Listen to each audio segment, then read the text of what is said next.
Clingstone's World. This video has been the hardest thing to analyze. It has disappeared. It's been deleted. I cannot hold on to this video. This is the third or fourth time I've tried to do this video. This is Senator Cory Booker interviewing Merrick Garland for the Attorney General position.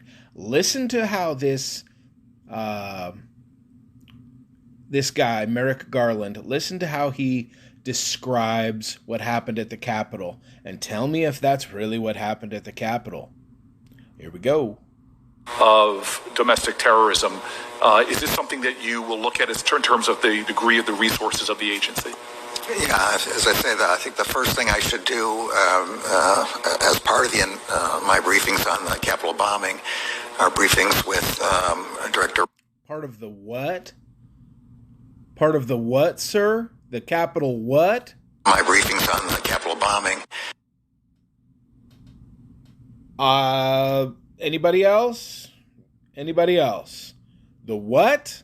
As part of my briefings on the Capitol bombing, our briefings with Director Wray as to where he sees the biggest threat and whether the resources of the Bureau and of the Department are allocated towards the biggest threat and the most dangerous and direct threat. We do have to be careful across the board. We can never, let somebody sneak around the end because we're not focusing, but we also have to allocate our resources towards the biggest threat. Great. And I'd like to shift back to marijuana. Yeah, let's shift back to marijuana. Sounds good. Let me get this video done first. Anyways, my question is this. The FBI still cannot find the dude that put down those pipe bombs the night before January 6th. The FBI is supposed to be the best in the country, and we know they've been linked to several bombings. They kind of encourage people to go up to the moment, and they either arrest them or let them go through with it. We saw this with the World Trade Center in '93. Several of them.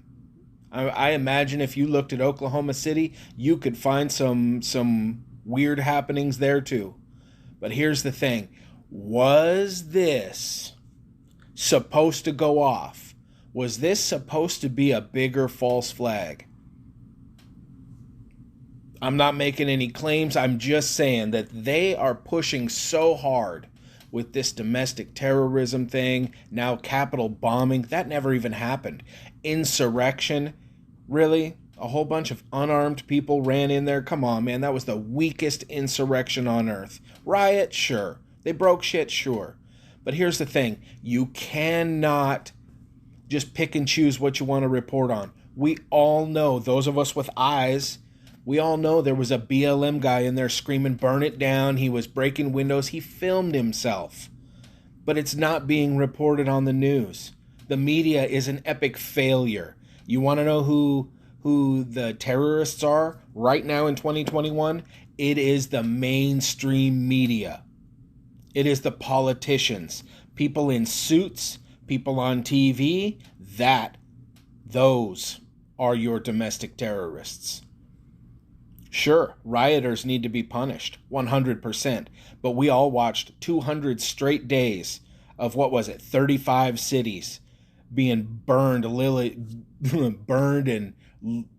looted, rioted, destroyed. There were several hundred people trying to siege federal courthouses, and police stations were burned. I didn't hear the word insurrection until this weak-ass riot. And on the scale of riots, it was weak. Weak. You go watch what happened all summer. People getting shot in the face and filmed just like it was nothing. And then this. And they're lying about the cop that died. He was never bashed with a fire extinguisher. His own mother came out and said he died of a stroke. The media is your enemy, folks. The media is your enemy. Better wake up. Later.